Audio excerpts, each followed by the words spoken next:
Every year since man first went aloft in airplanes, daring young men and women have taken to the sky to thrill audiences with their talent, ability, and courage. Ladies and gentlemen of all ages, this is the first act, the grand opening. The white smoke, made by oil sprayed into the engine's exhaust, for a brief moment etches the maneuvers into the azure sky. Little canisters on the skydiver's boots generate the colored smoke. Former Air Force pilot, airline captain, and world-famous aerobatic champion Bob Herendeen and his sturdy little biplane, a Pitts Special, are greeted by the crowd.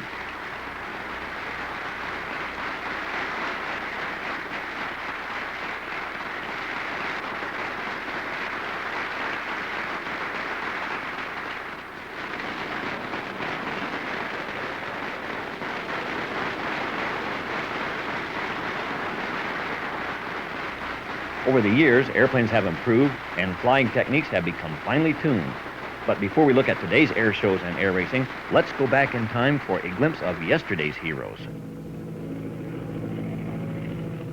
Aerial daredevils of the 20s with their World War I surplus Jennies.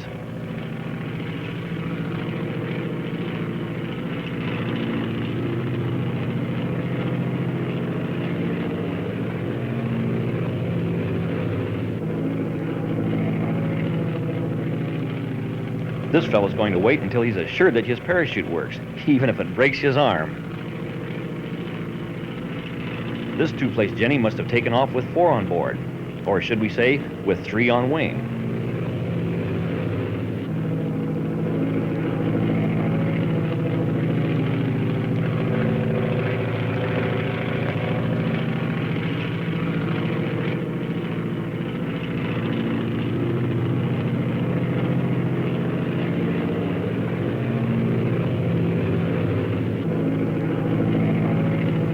The most daring of all, changing from one airplane to another, high in the sky, and with no parachute.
On alternate years in the 30s, Los Angeles hosted the air races, but Cleveland became synonymous with the golden age of air racing. U.S. Army Air Corps displaying their first line Keystone bombers, which they used from 1927 to 1932. And their top-line pursuit planes of the 30s, trim little Boeing P-12s.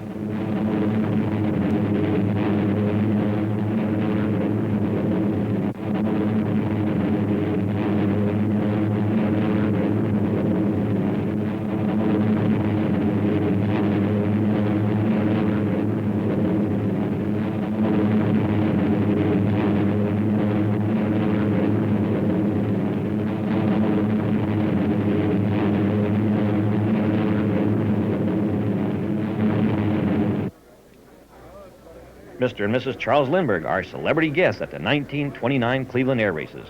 But Lucky Lindy doesn't remain on the ground.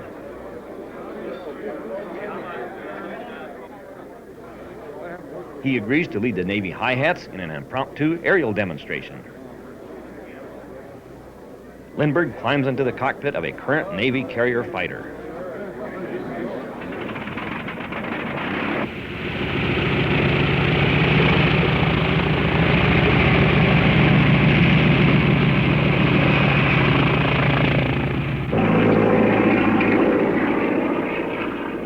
Not bad for an unrehearsed flight demonstration when you realize they didn't have radios in their planes.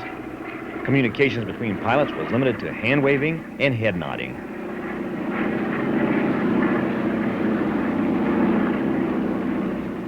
Al Williams, here a young lieutenant with his Navy Curtiss Hawk fighter. Al Williams would later become famous on the air show circuit, performing in a succession of bright orange Gulf Hawks supplied by his sponsor.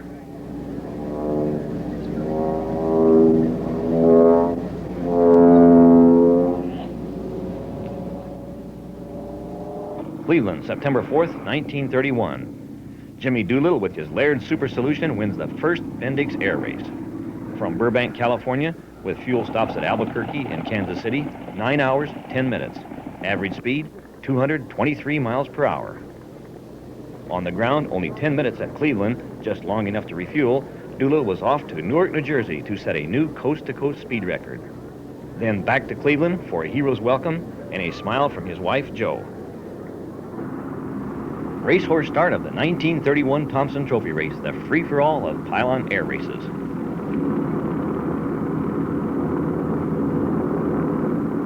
Eight powerful little racers take to the air, piloted by Jimmy Doolittle, Lowell Bales, Jimmy Weedale, Del Jackson, Bob Hall, Ira Eaker, Benny Howard, and Bill Ong.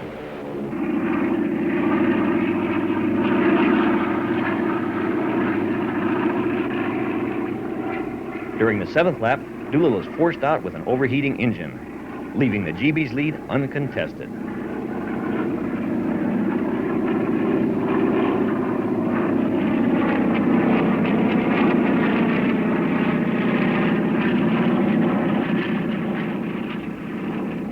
For all 10 laps, Lowell Bales, in his barrel-shaped GB, maintained the #1 spot.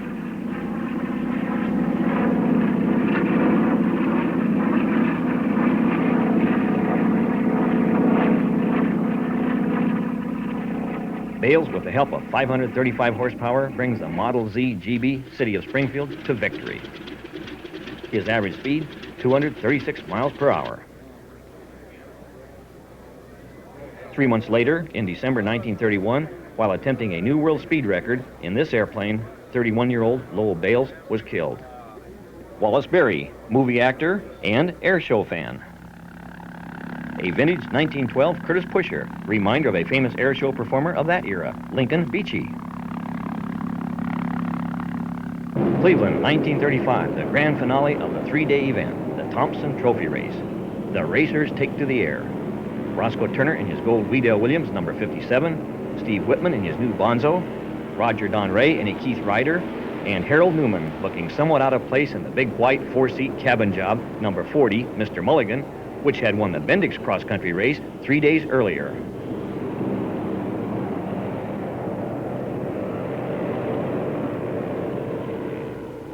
To no one's surprise, Roscoe Turner, winner of the 1934 Thompson Trophy race, quickly moved to front of the pack.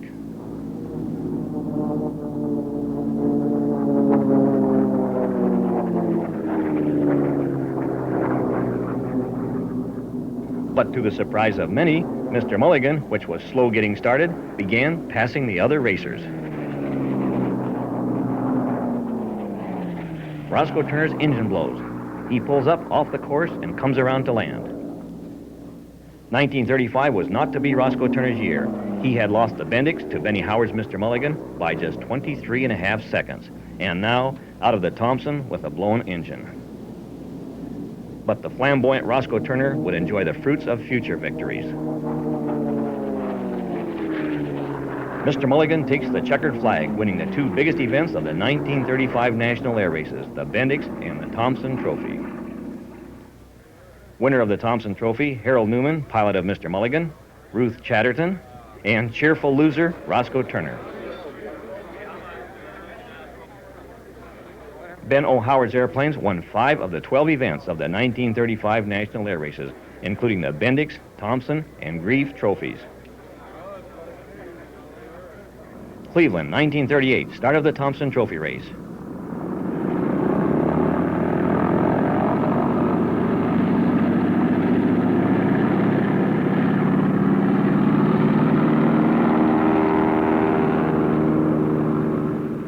Roscoe Turner flying his Laird Turner Racer.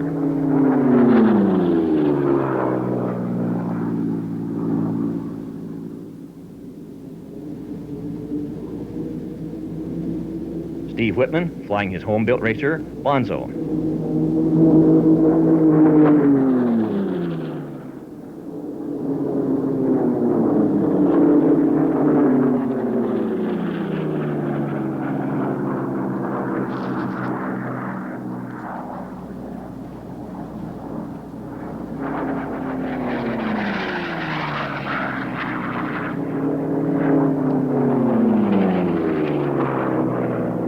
Roscoe Turner wins the 1938 Thompson Trophy.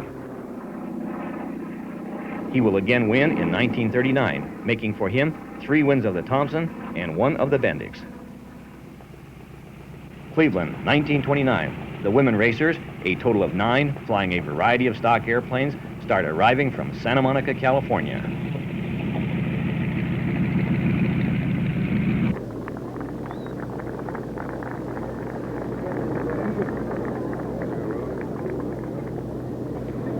Winner of the Women's Derby and the Air All Trophy is Louise Thadden. Her time from Santa Monica to Cleveland, 20 hours, 2 minutes, 2 seconds. Average speed, 136 miles per hour. Would you believe that's a microphone? Now to decorate Louise Thadden's Travel Air, a wreath of flowers on an easel by her plane. No, that doesn't quite do it. Well, then take the flowers off the easel and throw them over the plane.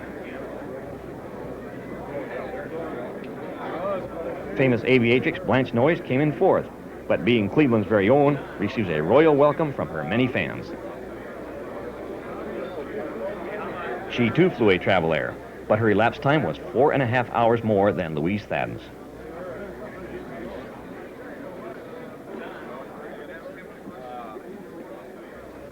Gladys O'Donnell, flying her Waco Miss Long Beach, came in 2nd with an average speed of 127 miles per hour.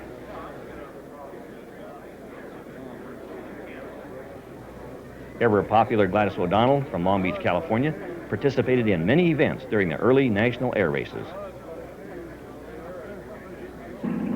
Arriving from Los Angeles in her sleek Seversky fighter, Jacqueline Cochran wins the 1938 Bendix. Elapsed time, 8 hours, 10 minutes, 31 seconds.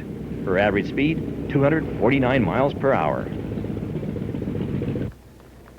Jackie Cochran would race in future Bendix cross countries to place 2nd in 1946 and 3rd in 1948, flying P-51 Mustangs. The incomparable Harold Johnson. To the amazement of everyone, Harold Johnson performed his airshow aerobatics in Ford trimotors. Flying at ground level, Harold Johnson would haul the lumbering 3-engine airliners of the day up into breathtaking loops and recover right on the deck. Reno, Nevada has now become the air racing capital of the world. Every year since their first race in 1964, the annual mid-September event has grown. Among the classes raced are these little Formula Ones. They all must conform to the same basic specifications, use the same type of engine, the 200 cubic inch, 100 horsepower Continental, weigh at least 500 pounds, and have a wing area of 66 square feet or more. While still conforming to the required specifications, innovative designers and builders managed to produce individually distinctive racers. With their engines turning 4,000 RPM, these little Formula Ones do 200 plus miles per hour around the pylons.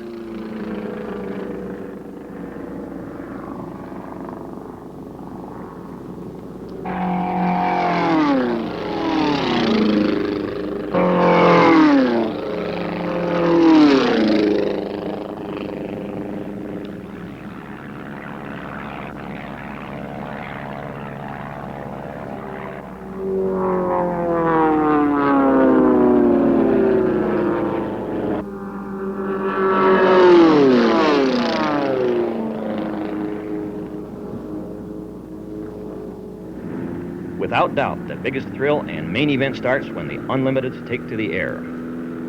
Reno's Unlimited Air Race is today's equivalent of the old Thompson Trophy Race.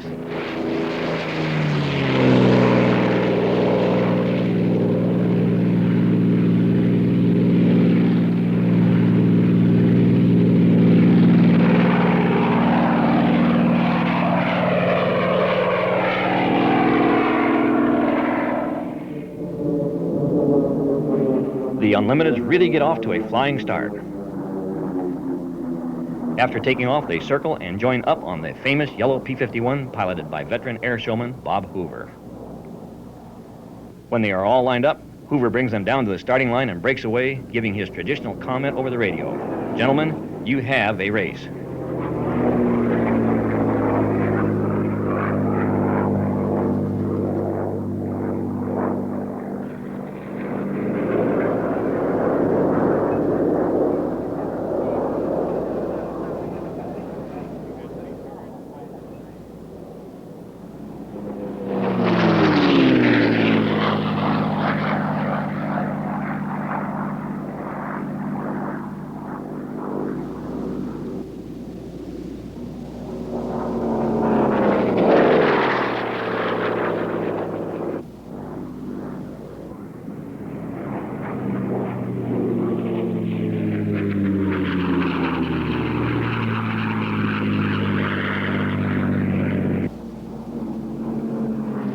These big irons hit 400 plus down the straightaway.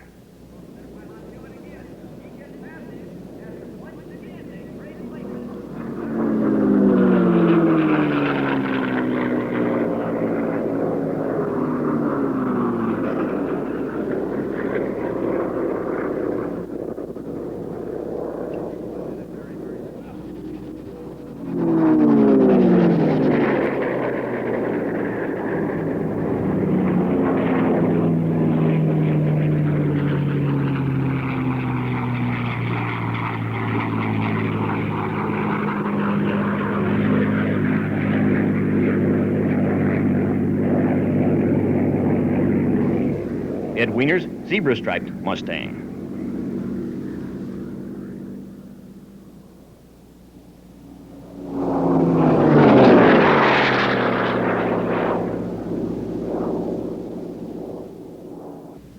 During the early Reno air races, many of the P-51 Mustangs were virtually stock. But as competition and prizes increased, so did the modifications.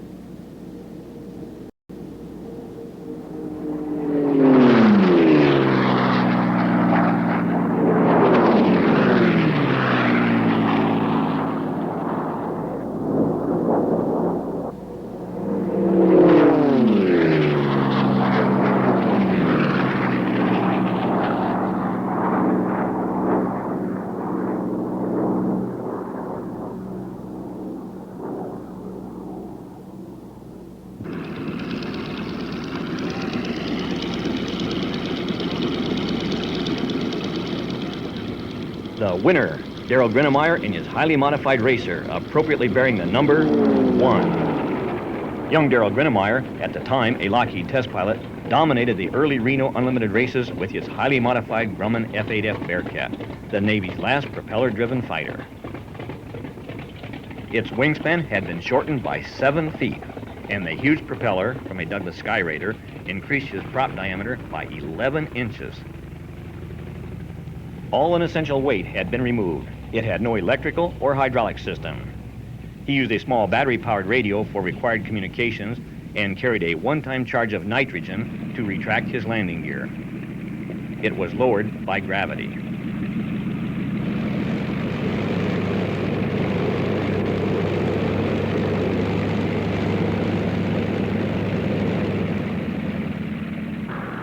Another class of racers are the little home-built biplanes. Their engines must all be the same, 125 horsepower Lycomings.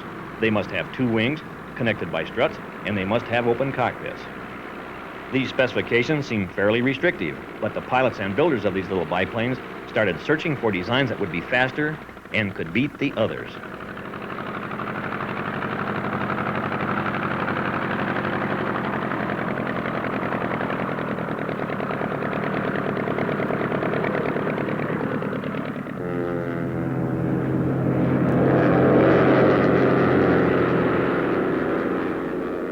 Lee Mahoney and his dad built this one and named it the Sorceress. It had the required 125 horsepower Lycoming, it had 2 wings connected by struts, and it had an open cockpit. And it is fast, and a proven winner.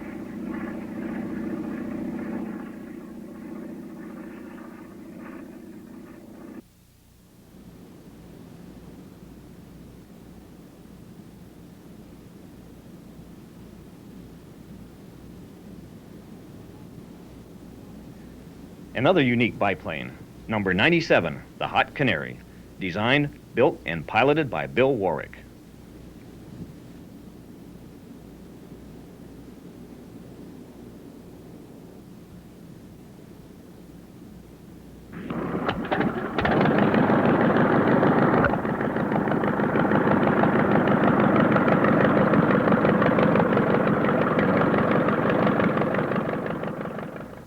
A daily air show far from applauding crowds. They call themselves agricultural applicators. We call them crop dusters. Here's a close-up look at one veteran ag pilot, Jerry Massey, who talked about his work.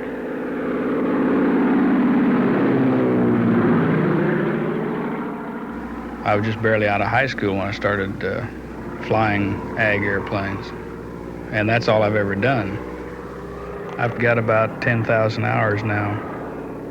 That's probably not a lot of time as far as maybe some airline pilots and that, but all my flying is maneuvering actually all the time. And you might say that probably 4 or 5 landings an hour would be an average in the kind of flying that I do. In some operations, there's as high as 10 landings an hour in seeding and fertilizing. In spraying, there's probably 3 to 4 landings an hour. So you add all those up, in a day's time you make a lot of takeoffs and landings. And a lot of turns. There's a turn for each swath that's made. So it's a lot of maneuvering.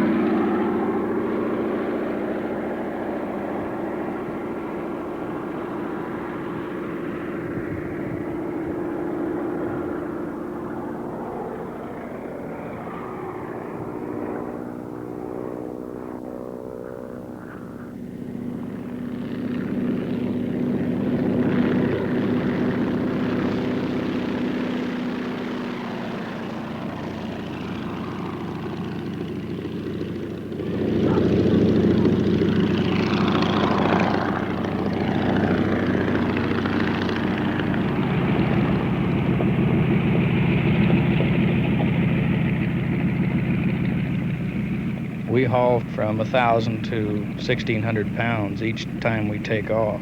Sometimes as high as a ton, depending on the density of the material that we're hauling. This operation has its hazards. In the areas that we have to work, naturally there's going to be power lines and obstructions in the field, houses, vent pipes, trees, and that sort of thing. And occasionally we will tear a power line down or maybe take the top out of a tree, but whatever damage we do comes out of our profit. Even though we fly from sunup to sundown a lot of days, I still get a kick out of flying, and this is precision flying.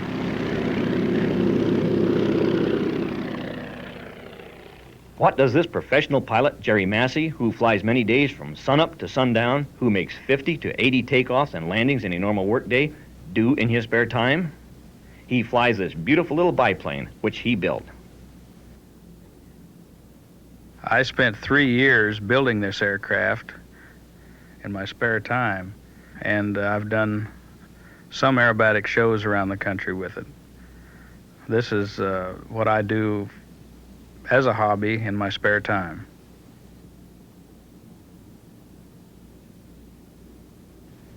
Jerry Massey, truly a pilot's pilot, an expert in the eyes of his peers, and a star air show performer.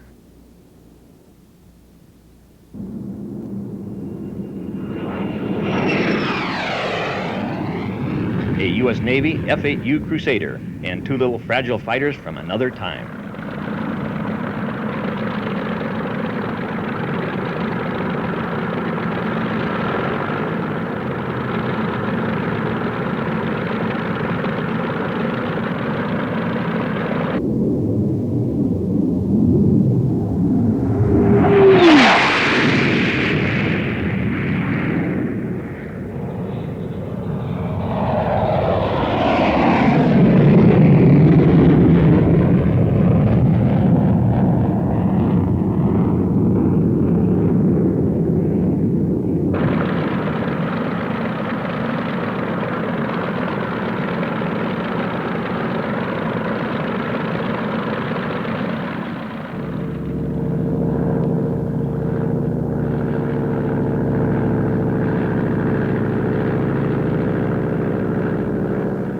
Anthony Foker's triplane, the type flown by Manfred von Richthofen, the Red Knight of Germany, and the little French Newport.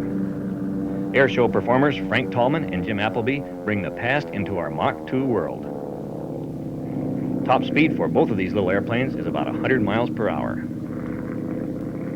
Both had rotary engines. Their crankshafts were bolted to their airframes, and their engines rotated with their propellers.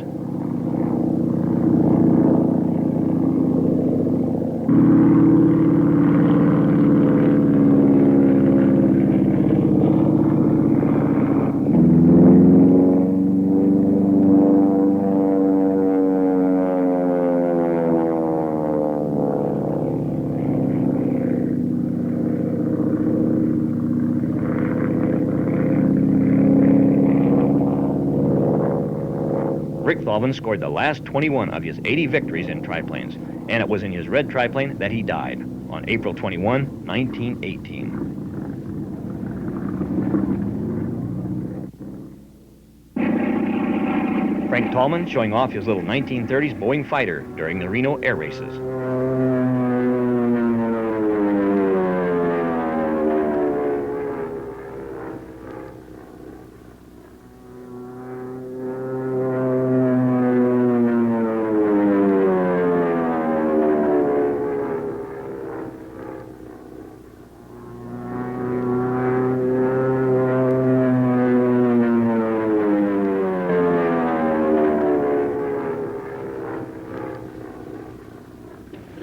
The next year, Frank Tallman brought his old Grumman J2F Duck to Reno to do things with it the Navy never dreamed of.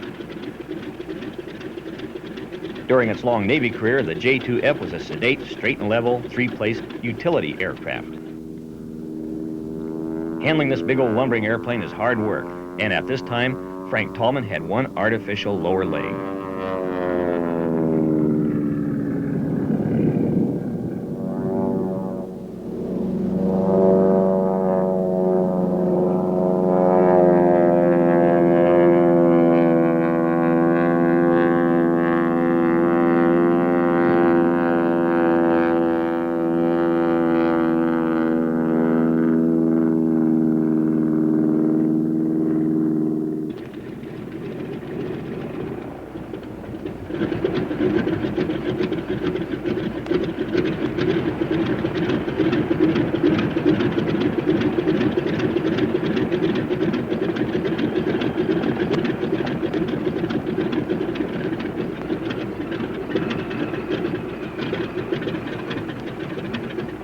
One dark night, while returning to his home field, Frank Tallman, famous movie stunt pilot, air show performer, and gentleman, would fly his twin-engine Aztec into the ground, to his death.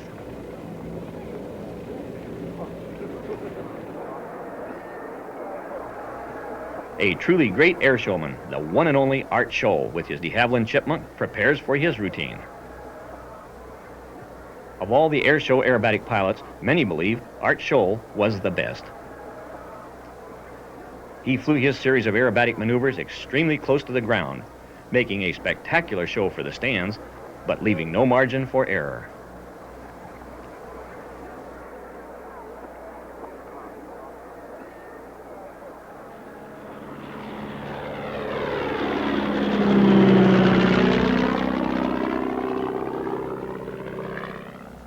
Art pushing up into an outside loop. Art Scholl would continue to modify his Chipmunk, changing engines, adding steel reinforcements, and making the landing gear retractable.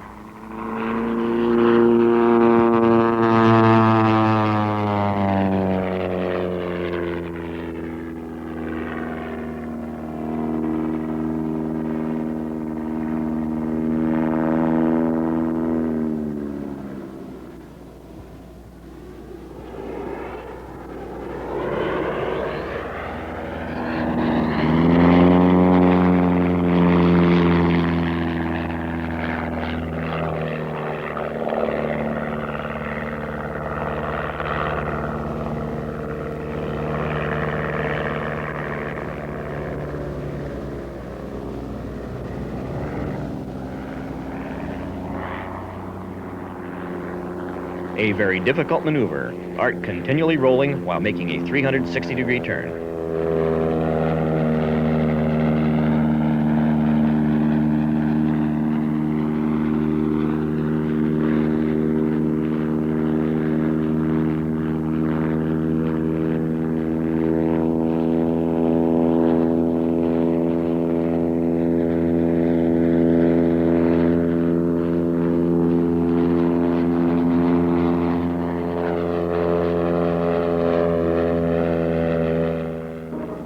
And a spectacular Lomsevak.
On September 16, 1985, 53-year-old Art Scholl, doing an inverted spin in his two-place pits with an onboard movie camera, shooting a point-of-view shot for the film Top Gun, spun into the ocean.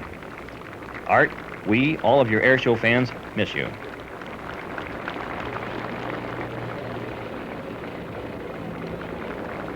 Every 2 years, the world's aviation industry from the east, from the west, and from developing countries converge on Paris to participate in a week-long grandiose air show. At the same field where Lindbergh, in 1927, landed his Spirit of St. Louis, Le Bourget.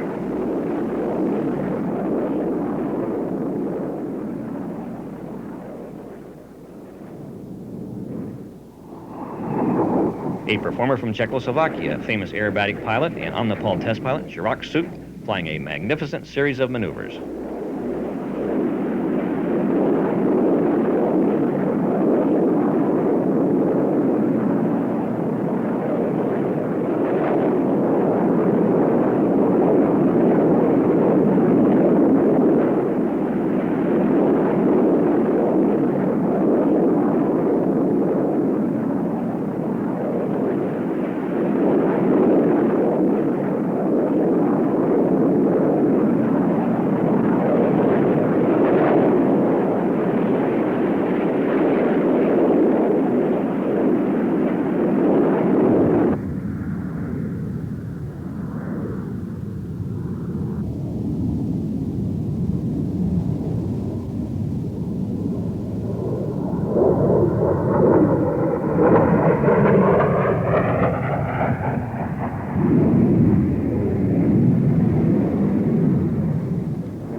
in which the pilot pushes the stick forward, imposing negative G loads on both the airplane and himself.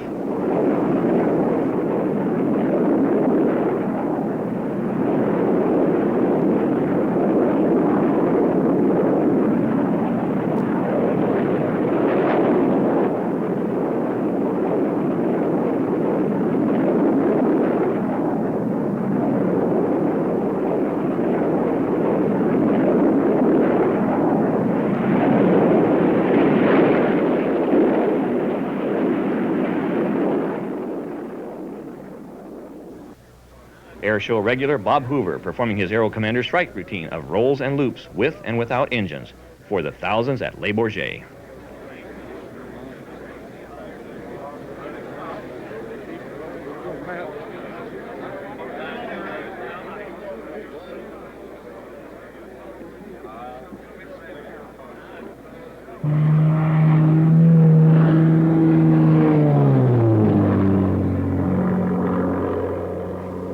Shutting down both engines and feathering the props, turning the Shrike into a glider, Hoover trades altitude for his maneuvers, knowing just when it's time to land.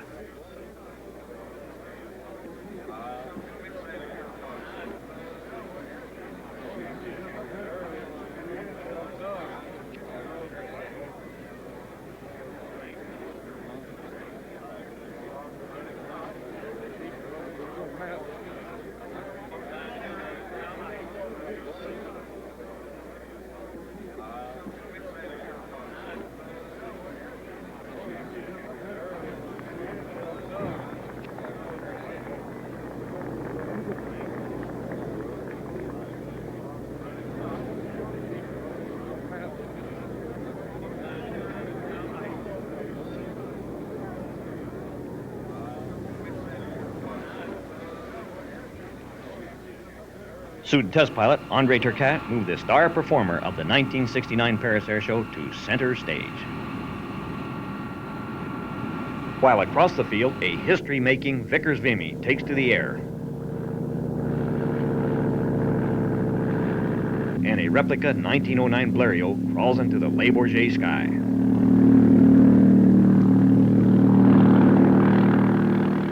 A Vickers Vimy bomber, just like this one, piloted by British aviators Arthur Brown and John Alcock, on June 15, 1919, crossed the Atlantic Ocean.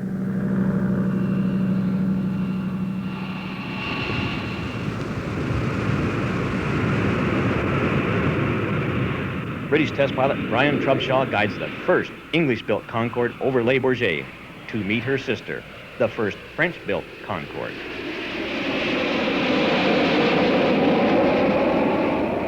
With her 4 Olympus engines at full power and afterburners lit, the first French Concorde was on her way to join her English sister in the Paris sky.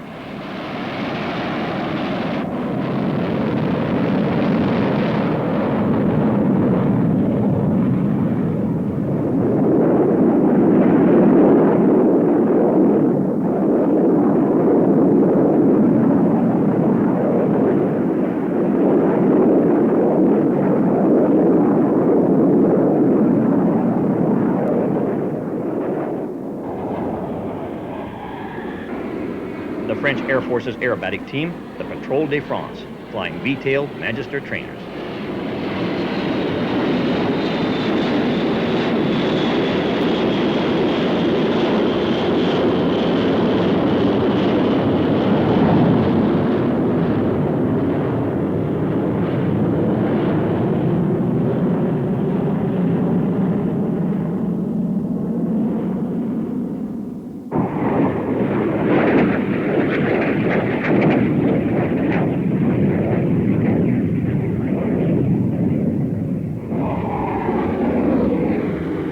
Italy's team flying Fiat G91s.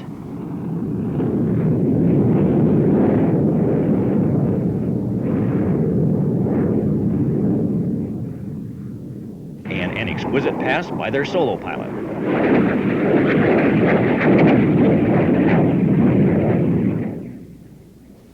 The very appropriately named Red Arrows, Great Britain's team from the Royal Air Force's Central Flying School.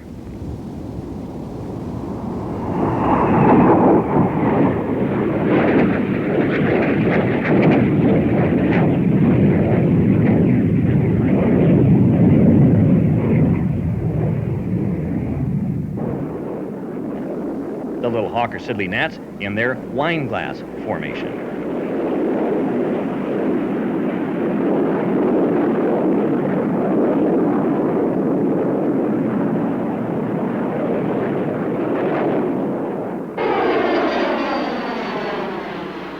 The U.S. Air Force's Thunderbirds became the world's first military demonstration team to fly supersonic aircraft when they appeared on the 1956 air show circuit with North American F-100 Super Sabres.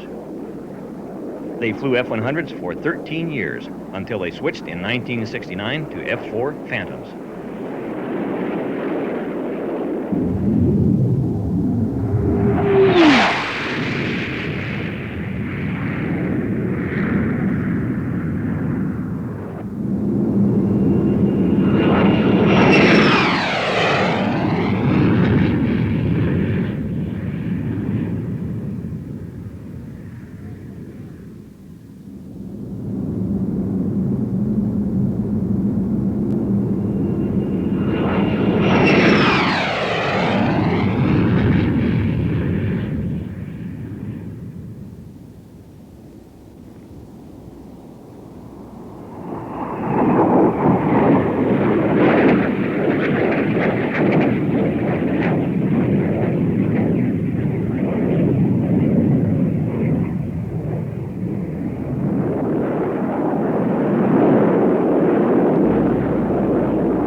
The U.S. Navy's flight demonstration team, the Blue Angels. These young officers in their smartly tailored flying suits and their Mach 2 Phantoms present quite a contrast to those Navy high hats at the 1929 Cleveland National Air Races. The Blue Angels and the Air Force's Thunderbirds represent the ultimate in elite fraternities. The average tour of duty is 2 years, but their tours are staggered, so there is always a mixture of second-year veterans with new members. They actually select their own replacements. Prerequisites, qualifications. To even be considered a candidate, one must be a current top-notch fighter pilot with an impeccable record.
When filming this, we interviewed one of the Blue Angels, Lieutenant Skip Umstead, the number 6 solo pilot. Here are his comments. I think that being a Blue Angel is definitely a very rewarding type of a job in that we have the privilege of being able to represent all of our contemporaries in naval aviation and represent the Navy itself, both here and abroad.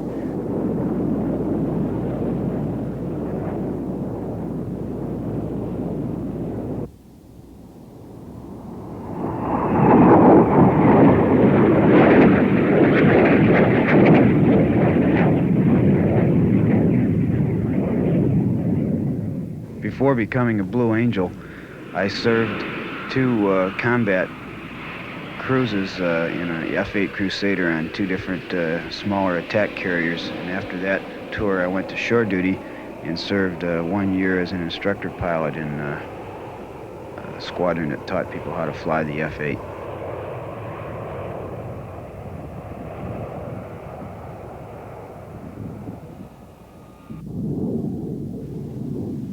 When a pilot's selected to be a Blue Angel, he reports to the team, as I did. And then the first great challenge comes when you first start flying the Blue airplanes.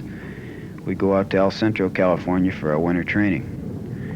And winter training lasts about 2 months, flying 2 times a day, 7 days a week. And it's almost like learning how to fly all over again, even though you're a very accomplished pilot when you report there. We go out and fly the same maneuver. Maybe it'll be a diamond roll over and over and over again. Diamond roll and reversal, diamond roll, until that's what you're dreaming about at night. And finally, after the end of about 2 months, we feel that we have the ability to do this maneuver good enough to do it in front of a crowd.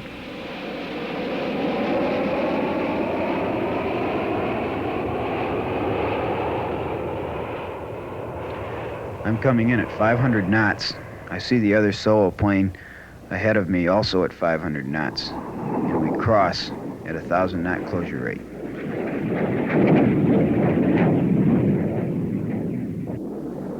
Flying to me is my chosen profession, and I've always enjoyed every bit of flying I've done, whether it's been in a slow airplane or a Mach 2 Phantom.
During Skip Umstead's first year with the Blue Angels, when this was filmed, he flew aircraft number 6 as one of their 2 solo pilots.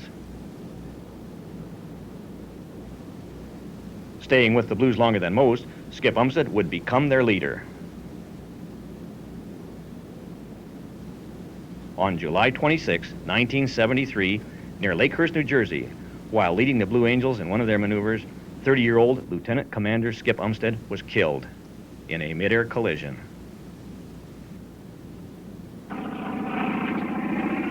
Their names are legendary, those great air racers and air show performers. Jimmy Doolittle, Charles Lindbergh, Lincoln Beechey, Roscoe Turner, Benny Howard, Harold Newman, Steve Whitman, Jimmy and Mary Hazlip, Charles Speed Holman, Lowell Bales, Ernst Dudette, Milo Burcham, Jimmy Weedell, Amelia Earhart, Louise Thadden, Gladys O'Donnell, Dorothy Hester, Blanche Noyes, Jackie Cochran, Betty Skelton, Rudy Kling, Harold Johnson, Roger Don Ray, Mike Murphy, Doug Davis, Bevo Howard, Tex Rankin, Art Chester, Earl Ortman, Dwayne Cole, Bill Falk, Rod Jocelyn, Tex Johnson, Bob Downey, Cook Cleland, Harold Cryer, Frank Tallman, Art Scholl, Tony Levere, Bob Herendeen, Charlie Hilliard, Bob Hoover, Darrell Grenemeyer, Lyle Shelton, Steve Hinton, Skip Holm. There were others, and there will be more. Now for some classic historical shots. Germany's greatest airship, Hindenburg, arrives at Lakehurst, New Jersey from her routine Atlantic crossing. Early evening, light rain, gusty winds. May 6, 1937.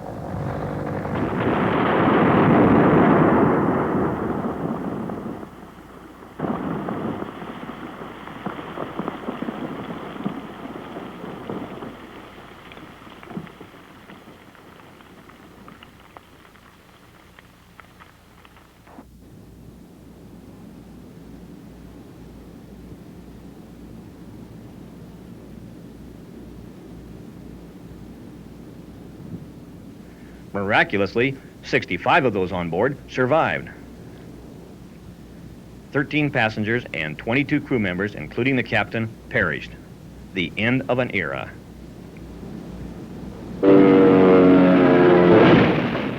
Daring pilots doing early movie work.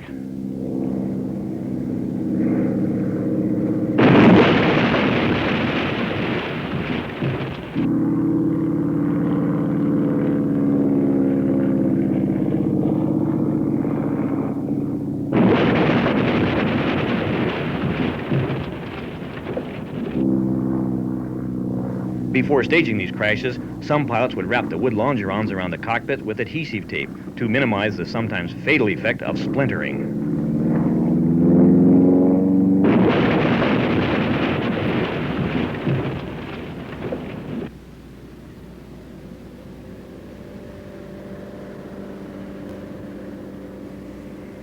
Crashing airplanes for the movie cameras in the 20s and early 30s was definitely a hazardous profession.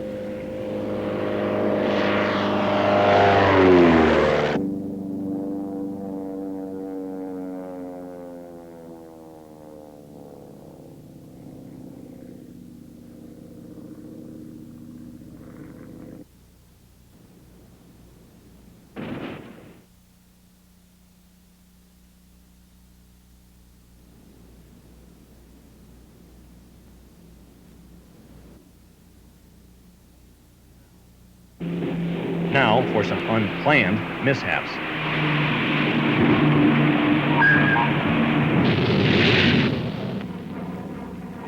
On aircraft carriers during combat, every day was an air show.